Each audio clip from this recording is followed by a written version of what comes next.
We're approaching the spookiest time of the year, everybody. I'm not just talking about bloody tax time, because for Caravan of Garbage, this holiday season, we're getting a new Ghostbusters movie. That's true. Yet again.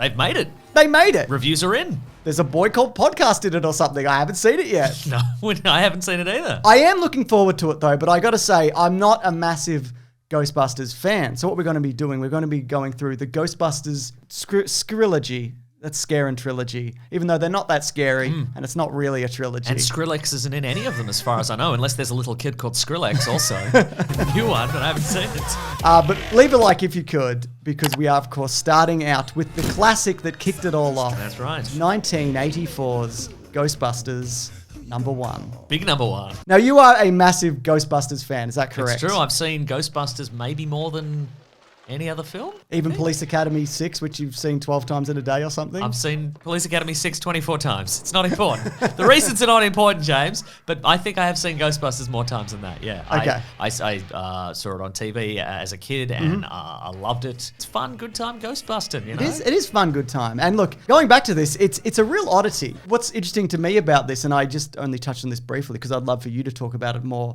it began even more expensive and much, much odder. Yeah, I mean, it began as Ghost Smashers, as some drafts of the script are called. But Dan Aykroyd, his family was like super into mystical stuff. Yeah, and now he's fine. He's normal. He says normal things.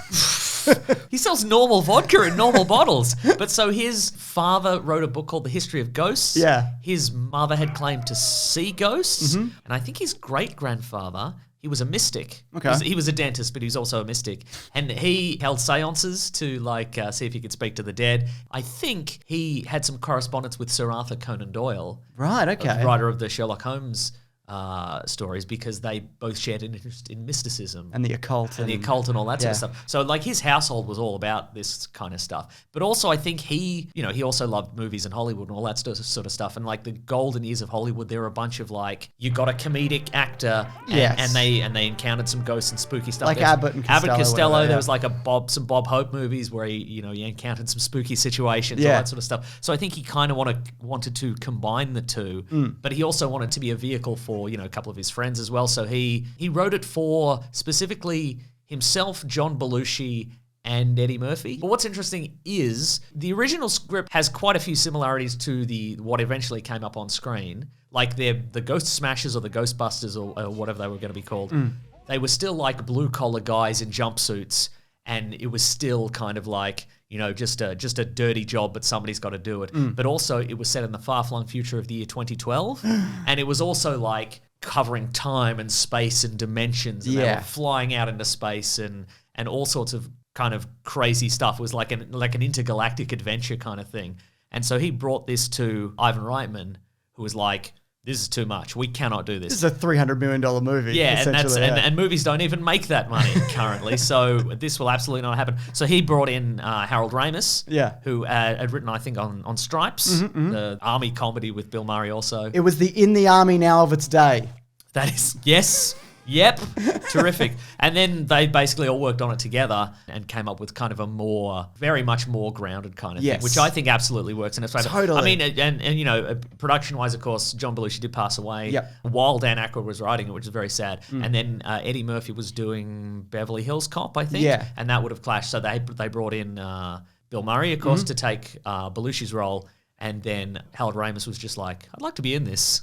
He's my favorite character in this, because what I love about, all of these guys, but I guess him in particular, he plays it so straight. And they are just normal kind of knockabout kind of losers. And they have backgrounds in academia. Of sorts. But then you look at Bill Murray and it's just like, he's just been collecting a check, just doing nothing clearly since university. What's interesting, because according to him, he has degrees in parapsychology and regular psychology, but they're both depicted with such disdain, and I think maybe that was the point. Like, there was a point in the 80s where people were like, psychologists, as if so nonsense. So I don't know, but he's just this sort of guy who's been grifting through academia. That's the funny thing. They're all like mid to late 30s, these guys, which is crazy because that's like the age we are now. And I always just assumed that these guys were always 55 years old. But you're right. The humor derives from like, we got one grifter. We got one guy who's like super earnest and excited, which is kind of like Dan Aykroyd's whole deal. The deadly serious Egon, whose humor is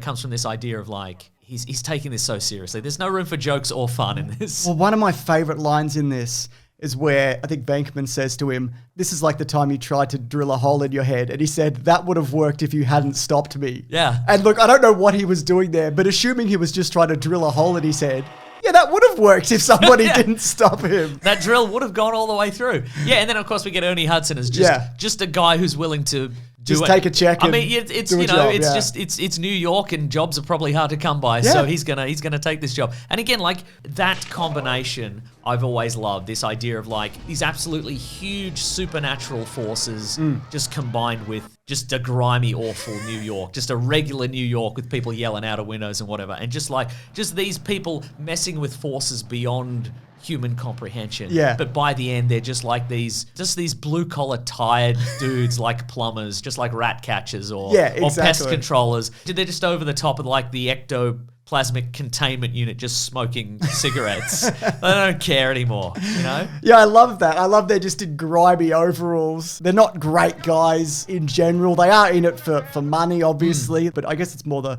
Venkman character. But like, He sucks. Like, he's like openly hitting on everybody all of the time. But the way that they kind of get around that is the villains are so like bureaucracy, and like the dean is kicking them out and Walter Peck's like, I'm just trying to shut them down or whatever. I love all of that, despite them, just being tired and like struggling with flights of stairs and falling over each other. They're slightly better than everyone else. That great moment where they, we're skipping ahead a little bit, but the moment where they arrive at the Ivo Shandor's haunted building and, the final confrontation, and all the crowds are cheering for them, and they're there, and they've got the sirens on, and people are chanting Ghostbusters, and then they go in the building, they're like, oh, geez, there's a lot of stairs in this building. Look at this matte painting. It goes forever. Right? Like you mentioned, though, I love how like tactile and gross the world is. And it is like the ghosts element of that. I love seeing the behind the scenes because a lot of it is like puppeteering, which they then, for lack of a better word, cut and paste into the live action footage. And I love that also so much of this is improv. Or apparently it is anyway. Like they had the rough idea, but I think a lot of movies just go into it. It's just like just improv and riff, and we'll find it in the edit, and that often falls down. Yeah, but there's so much here that they could piece together into something. That's true. It's so weird as well. It's just a weird it's hard looking at it now, considering that like. Yeah, we've had so much since then, but in 1984, movies were like The French Connection and whatever. And I know there was Star Wars, but this is even like a level weirder than Star Wars. There were two types of movie, The French Connection and Star Wars. But like, there's another dimension in the fridge, the Ecto-1, like as a concept I love. There's the bit where Dan Aykroyd gets a blowjob from a ghost in a dream. But it's a deleted scene, and that was a full thing that really happened. That's true. Originally. But even things like when they have to confront a god at the end, and they're just like, oh, I don't know about this, and there's just like demon dogs and giant marshmallow men. Just all of that. It's so bizarre. It shouldn't work. Like, this should have come out, and it should have been like, what's that movie with... R.I.P.D. That is a great example, yeah. I think R.I.P.D. tried to do that, but... What's a movie from the 80s with one's a cowboy and one's the RoboCop guy and... What? The Adventures of Buckaroo Banzai Across the Eighth Dimension. Yes. There we go. This could have very well just become that, Yeah. But I think it's the strength of the characters. Yeah. I think it's the strength of like the relationships. Like we get all the performances, like we mentioned, all the main guys, great. We get Sigourney Weaver as someone who she can't explain what's happening, but she also doesn't believe anything else anybody else is telling her. Like, why would you? Like Venkman's over and he's like, it's probably a supernatural spook. And she's like, you're a creep and a liar. I don't believe you. Why, Even when they kiss at the end, like it doesn't feel. Oh no, I think they're kind of like they're pursed lips, and it's just like, ooh, I don't like this. Look, all I'm saying, the one credit I'll give to Venkman, he doesn't take advantage of her when she becomes Zool. Yeah. But at the same time, he does have like a bunch of Thorazine in his pocket too. Well, I looked into this, and that has been since used as a date rape drug, but it wasn't like known for that at the time. I'm wondering because sometimes they used to prescribe it for ADHD or ADD, as it was called at the time. So maybe it was his. Oh, okay. Or maybe it was Ray's. Maybe he stole Ray's. Yeah, if there's one character in this movie that might have ADHD, it's the guy going like, wow, this place has got a fire pole. Whee! I love that it's got a flagpole. Yeah. That's like that station as well. Incredible, right? Yeah, What a location. I know, what a right? find. Yeah. Rick Moranis as just the best. Just a beautiful loser living his best life. That was supposed to be John Candy originally, wasn't it? Yeah, and that's right. I think he was going to play it like German and whatever, and they were like, no, thank you. And so if you look at all the storyboards, it all looks like John That's Candy. true. Yeah. Moranis gets a lot more play in the sequel, so we'll probably get to that. Annie Potts as Janine, just as this overworked again, just happy to do the job, but my God, is she sick of what's happening here? Yeah. Everybody, including like the guy at the Sedgwick Hotel, like smoking a cigar at the bottom of the elevator shaft, is just like, I'll take the next one. That guy's great. But also like William Atherton as Peck, Incredible. Just this barely contained fury of this EPA guy who's clearly had to do this 1,000 times, but now there's ghosts as well. Yeah. And he's right too. Yeah, he's totally right. That reactor storage containment thing, that was going to explode no matter what. If they hadn't switched that off, it would have gone up the next week anyway. Totally, because it was full. It was full of ghosts. Full of ghosts. I've got some amazing trivia about that guy. I also want to make mention of the song, which is incredible. It's an incredible song. Well, yeah, I mean, obviously Huey Lewis and his news. Yeah. They were approached to do that, a theme for Ghostbusters, because they did Back to the Future. A couple of songs for Back to the Future, including, The Power of Love, which is a lovely song about the power of love. It's a curious thing. And Out of Time, which is the very specific one where it's like, I'm getting on my skateboard, I'm getting in a car, we're going through time. I'm Marty McFly. Oh no, I'm in the Old West. Yeah, I love that song. But I think Huey Lewis didn't want to be known as like a soundtrack guy, or just be like typecast as a guy who you just get him for soundtracks and nothing else. So he declined. So they got Ray Parker Jr. And then I think he was sued because apparently it seems it's too similar. But I don't feel that at all. Really? Yeah, okay. Maybe at the time. Maybe there was a lack of this sort of new wave pop vibe going on. No, I didn't get that sense at all. And look, I haven't lined the notes up. Sure, I'm not a musically inclined person, but no, I didn't get that sense. There's also some other like very interesting, like spooky new wave music. There's the scene where they all the ghosts escape, and it's got that kind of vague like it's magic. Yeah, it's magic. That's a cool track, and it's like difficult to find.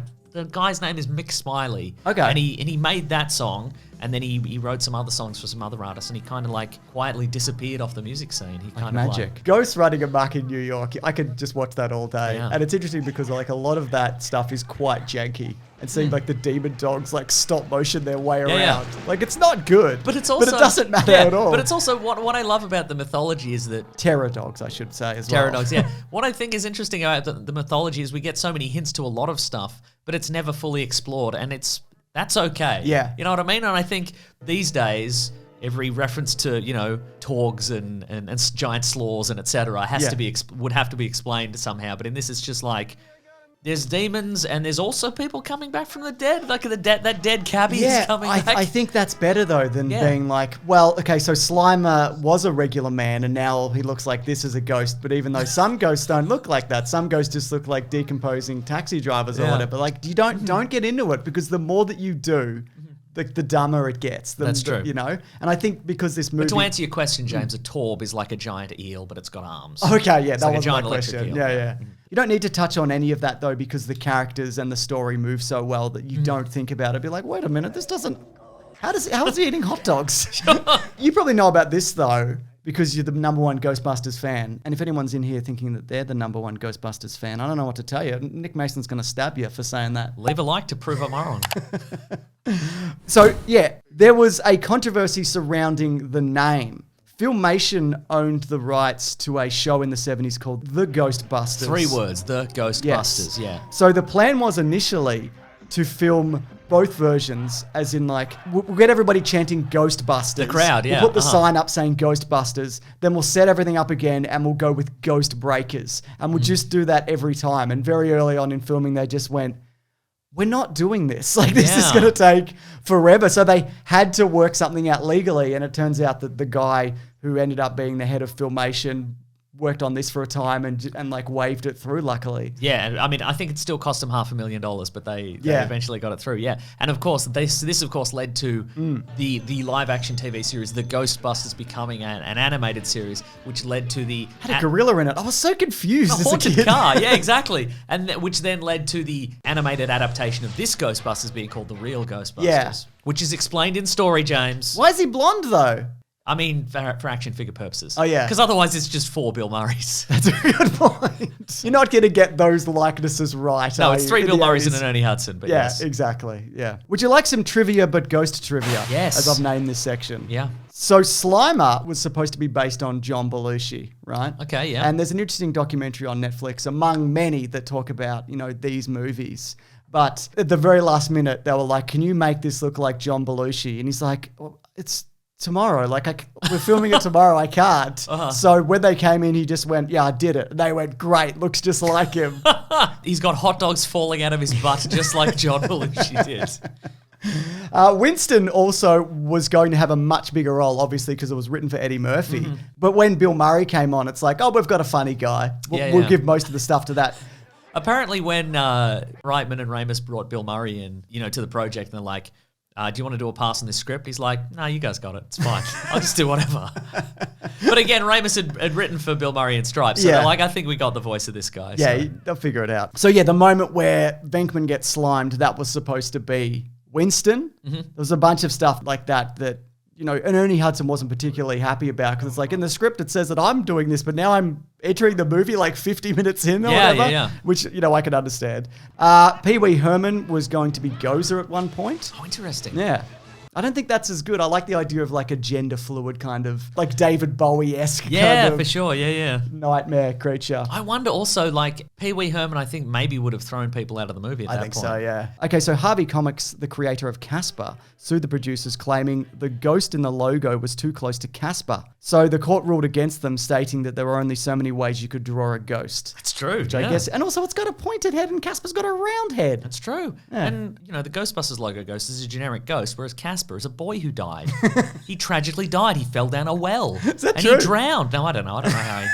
I don't remember that movie, and they never explained it in the children's comics. Yeah. Strangely, they never explained how the boy died. Interesting, really interesting. It's not Richie Rich's corpse, just to be clear. Now, this is all William Atherton trivia from here on out, Mason. This is Walter Peck. Yes. Okay, great. So for the big Marshmallow Man, the Stay Puft Marshmallow Man, which I always just assumed was a real product that we never got in Australia, but it's a combination of like the Michelin Man and the Pillsbury Doughboy and whatever, isn't it? Well, yes, it is. Well, speaking of, just as a side note, speaking of products we didn't get in Australia, when I was a kid, I was obsessed with the idea of the Twinkie, because we didn't get a Twinkie. Oh, yeah, right. But of course, they eat and enjoy Twinkies in that movie. Yeah. But we didn't get them until like several years later. And I remember being at the supermarket with my mum and being like, can we please have these Twinkies?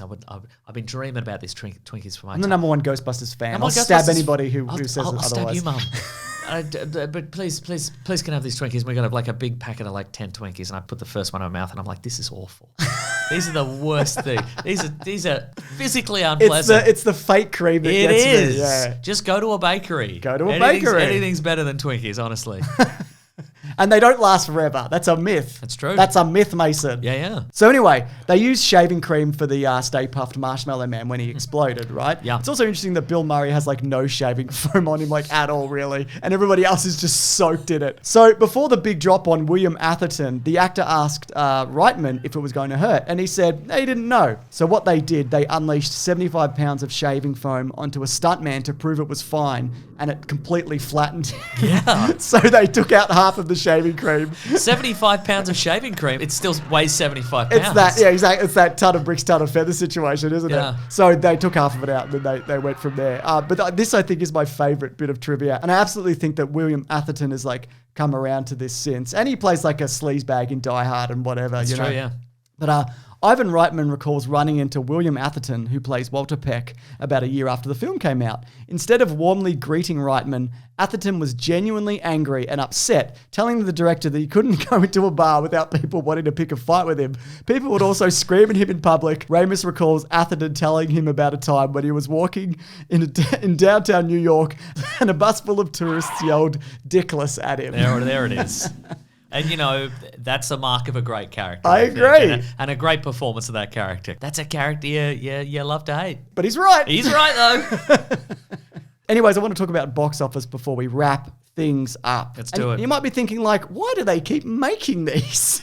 Sure. What are they doing? The reason is because Columbia Pictures, their highest grossing film of all time, when adjusted for inflation, is this. Yeah. So it cost $30 million. $500,000 of that was for the name Ghostbusters. And it made $295 million at the box office. Which is, I believe, the highest grossing comedy of all time at that point. Really? Yeah. I wonder if it's probably one of the hangovers right now. Probably one of the hangovers. Yeah.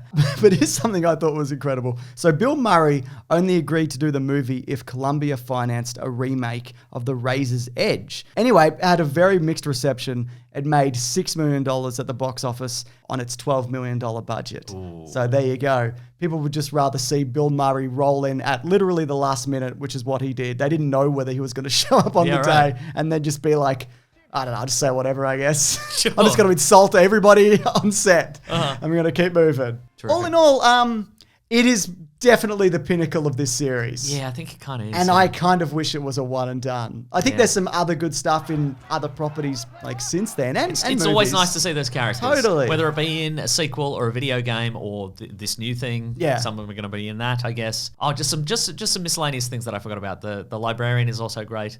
A line reading of like, Father thought he was Saint Jerome.